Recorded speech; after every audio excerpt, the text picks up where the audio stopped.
Hello friends, आप सभी का स्वागत है मेरे यूट्यूब चैनल एसएन की पाठशाला में। आज की वीडियो का टॉपिक है प्रेसिज राइटिंग, या फिर इसे हम एक और नाम से जानते हैं, वो है समरी राइटिंग।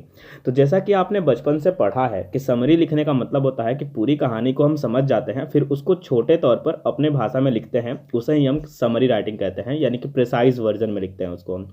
अब इसको और अच्छे से समझने के लिए मैं आपको याद दिलाना चाहूँगा कि जब कभी आप कोई मूवी देखते हैं और उस मूवी को देखने के बाद कोई आपसे उसकी स्टोरी पूछता है, तो आप शॉर्ट टर्म में 5 से 10 मिनट का टाइम लेकर के उस स्टोरी की मेन बातों को बता देते हैं, और इस तरह से आप इससे क्या करते हैं, उसकी समरी को बता देते हैं, यानी कि आप उसे प्रिसाइज कर देते हैं।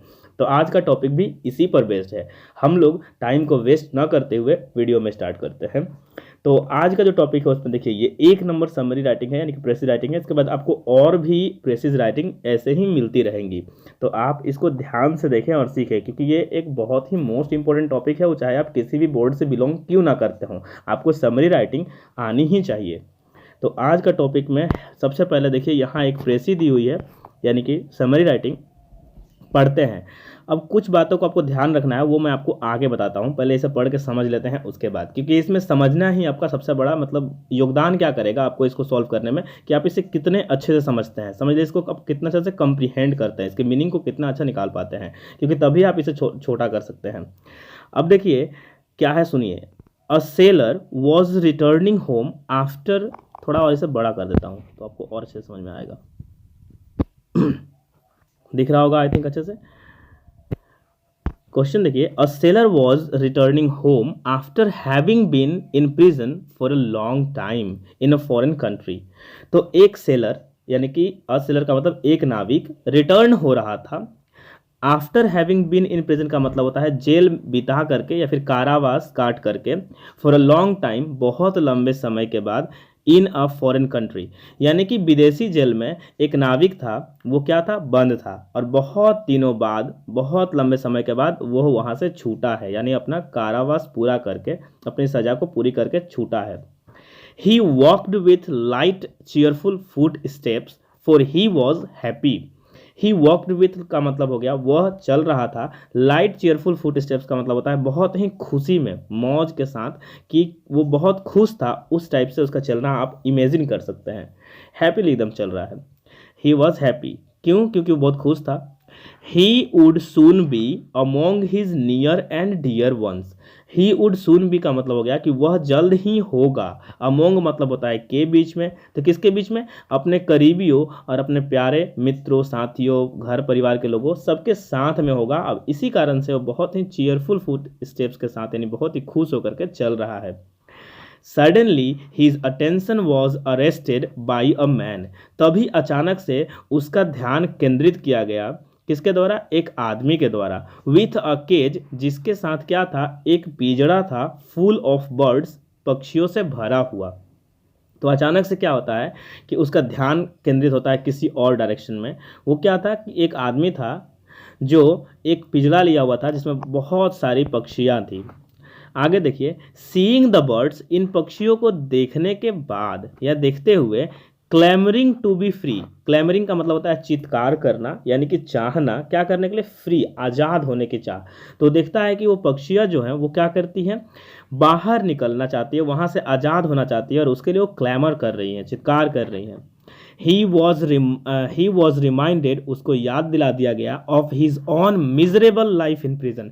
तो जब उन पक्षियों को वो देखा तो उसको खुद को क्या होगा, याद आ गया इस घटना के द्वारा, कि उसका जीवन कैसा था उस जेल में जहाँ पर वो बिताया है एक लंबा समय। मिजरेबल का मतलब होता है बहुत ही मिजरी से भरा हुआ, दुख से भरा हुआ। And his heart went out, और तभी उसका दिल क्या होता है, वेंट आउट माने उन टू द पुअर क्रिएचर्स, उन पुअर क्रिएचर्स के तरफ मुड़ जाता है। बोलने का मतलब है कि उनका, उसका दिल पिघल जाता है उसको देख करके। He could not bear to see them shut up in a cage. अब वो बर्दाश्त नहीं कर पा रहा था, ही कुड नॉट मैंने बर्दाश्त नहीं कर सकता था कि उनको एक पिंजड़े में बंद किया हो, क्योंकि उसने खुद ये फील किया है कि बंद रहना किसी जगह पर, किसी जेल में रहना कैसा लगता है, और आज़ादी का क्या महत्व है। As he had money in his pocket, जैसा कि उसके पॉकेट में कुछ पैसे थे, ही परचेस्ड द केज, उसने खरीद लिया उस पिंजड़े को, ऑफ बर्ड्स, पक्षियों के, and set the birds free one by one, और एक एक करके उन सभी पक्षियों को वो क्या करता है, आज़ाद कर देता है। The bird seller was amazed, और इस तरह को की घटना को देख करके जो बर्ड सेलर था, पक्षियों को बेचने वाला था, वो बहुत ही आश्चर्यचकित हो जाता है, अचंभित हो जाता है और क्वेश्चन करता है, why have you done this, he asked. तब बर्ड सेलर ने कहा कि तुमने ऐसा क्यों किया, why have you done this का मतलब तुमने ऐसा क्यों किया। तब वो आंसर क्या देता है देखिएगा, माई फ्रेंड, मेरे दोस्त, इफ़ यू हैड बीन सट अप इन अ प्रिजन, अगर तुमको बंद किया गया होता एक जेल में, एज आई हैड बीन, जैसा कि मुझे किया गया था, you would have done exactly what I have done, तब तुम भी वही करते जो मैंने किया है। द सेलर सेड, तब वो नाविक उससे कहता है, जब वो चौंक करके प्रश्न करता है तब।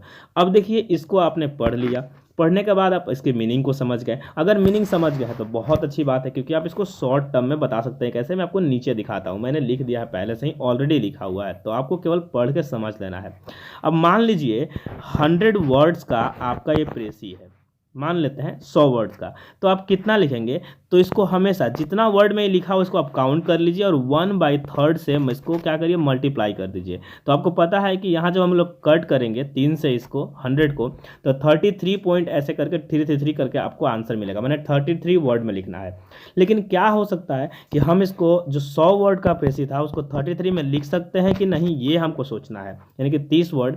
अब याद रखिएगा, हो सकता है आप जब लिखें तो 35 वर्ड हो जाए, 40 वर्ड हो जाए, ये आपका बिल्कुल हो सकता है। तो जब कभी हम लोग को जो यहाँ मात्रा निकल कर आएगी लिखने के लिए, प्रेसिस को कितना, मैंने प्रिसाइज करके कितने वर्ड्स में इसको लिखना है, तो आपको याद रखना है कि 2 3 4 5 वर्ड एक्स्ट्रा होने से कोई दिक्कत नहीं है, ये अराउंड 1/3 आपको लिखना पड़ता है। अब ये क्लियर है, आगे बढ़ते हैं और समझते हैं आगे वाला।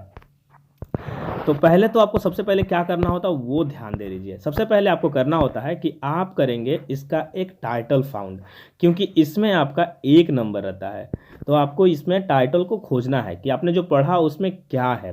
तो मुझे पढ़कर समझ में आया कि इसमें फ्रीडम यानी आज़ादी के बारे में बताया गया है, और आज़ादी का हमारे जीवन में क्या महत्व है वो बताया गया है, क्योंकि सेलर भी यही कहता है कि अगर तुम भी जेल में बंद होते तो तुम्हें समझ में आता कि मैंने ऐसा क्यों किया। तो वैल्यू ऑफ फ्रीडम आप इसका नाम रख सकते हैं। हेडिंग आपको ये दे दी गई, अच्छा हेडिंग होने पर कंफर्म आपको 1 मार्क्स मिल जाएंगे। हेडिंग लिखने के बाद आपको उसे अंडरलाइन करना है, वैसे यहाँ पर जो कलरफुल किया हुआ है ऐसे आपको नहीं करना है, ठीक है। आगे अब हम इसको स्टोरी को समझते हैं कि कैसे प्रिसाइज किया गया है। तो आंसर देखिए, अ सेलर वॉज फ्रीड, एक सेलर आज़ाद हुआ, क्या है, freed, long after being in a prison, तो बहुत लंबे समय तक एक प्रिजन में रहने के बाद एक सेलर आज़ाद हुआ। On his way back to home he saw a man with a cage full of birds, अपने जब रास्ते में वापस आ रहा था, घर जाने के वापस आ रहा था, तो उसने एक आदमी को पक्षियों को लिए देखा, एक किसमें, तो केज माने कि पिंजड़े में। He purchase that and set the birds free, और तब क्या किया उसने, उसको खरीद लिया उस पिंजड़े को और उनमें से सारे पक्षियों को आज़ाद कर दिया। He when asked by the man, जब उस मनुष्य के द्वारा जो बेच रहा था उससे पूछा गया, तो ही रिप्लाइड, उसने उत्तर दिया, that only a man who had been in a prison so long could realise the importance of freedom. तो वह जब उससे पूछा गया कि उसने पक्षियों को आज़ाद क्यों कर दिया, तो वो क्या आंसर देता है वो लिख देंगे। तो उसने रिप्लाई किया दैट ओनली अ मैन, केवल वही आदमी, who had been in prison, जो क्या हो, जेल में रहा हो, सो लॉन्ग, बहुत लंबे टाइम तक, कुड रियलाइज, समझ सकता है, द इम्पोर्टेंस ऑफ फ्रीडम यानी कि आज़ादी का महत्व। अब इस तरह से वैल्यू और इंपॉर्टेंस दोनों एक ही चीज़ है, तो आपका ये टाइटल भी क्लियर हो गया, समझ में भी आ गया। अब आपको क्या समझना है कि मैंने इसमें क्या किया है, तो आप ध्यान से देख सकते हैं कि कुछ लाइनों को एक्स्ट्रा और लंबा खींच करके किया गया है कि he walked with light cheerful steps for he was happy, इस तरह से किया गया है। तो आप इसे क्या कर सकते हैं, तो आप इसे छोड़ सकते हैं। तो ऐसे ही कुछ लाइनों को आप छोड़ सकते हैं, कुछ लाइनों को आप शॉर्ट कर सकते हैं, जैसे 1 by 1 करके फ्री किया, तो सेट देम और फ्री करने से भी सब हो गया। इसका मतलब वही कि सबको आज़ाद कर दिया, एक बार करके एक एक करके सबको आज़ाद किया, इसका दरकार नहीं है। अब वो चिल्ला रहे थे पक्षी लोग, वो देख कर किया, ये सारा बात लिखने की आवश्यकता नहीं है। शॉर्ट टर्म में मोटे तौर पर हमको वो बातें कहनी होती हैं जो हम इससे समझे हैं। तो पूरा बात तो यही था ना कि सेलर वापस आ रहा था जेल से, उसको पक्षी बेचने वाला दिखा, उसने पक्षियों को आज़ाद कर दिया, पूछा कि क्यों आज़ाद किए, तो उसने बताया कि भैया अगर आप बहुत लंबे समय तक जेल में रहेंगे तभी समझ में आएगा कि आज़ादी का क्या महत्व है। बस खत्म। यही था आपका आज के वीडियो का टॉपिक, जो मैंने समझा दिया, बहुत ही इजी लैंग्वेज में समझाया है। आई होप आपको पसंद आएगा। और आपको इस तरह की वीडियो और भी देखनी है तो आप प्लेलिस्ट सेक्शन जाकर चेक कर सकते हैं, या फिर आप नीचे डिस्क्रिप्शन बॉक्स में जाएं, वहाँ पर आपको अलग अलग writing skills, chapters, lessons, letter writing, report writing, notice writing, ये आपको सब वहाँ पर अवेलेबल हैं। वर्ड मीनिंग के सेक्शन भी बने हुए हैं, उसको भी देख सकते हैं। शॉर्ट वीडियोज़ भी हैं जिससे आप अपने नॉलेज को इन्हांस कर सकते हैं। बट मेरा सजेशन यही रहेगा कि आप वो देखें जो आपके लिए इंपॉर्टेंट हो। Don't waste your time by watching rubbish thing. Okay, अगला काम क्या है आपका कि आप आगे इस तरह के और वीडियोस को चाहते हैं तो इसे लाइक करके कमेंट सेक्शन में लिख दें कि हाँ, मुझे इस टाइप के और वीडियोस चाहिए और मेरे लिए ये बहुत ज़रूरी है।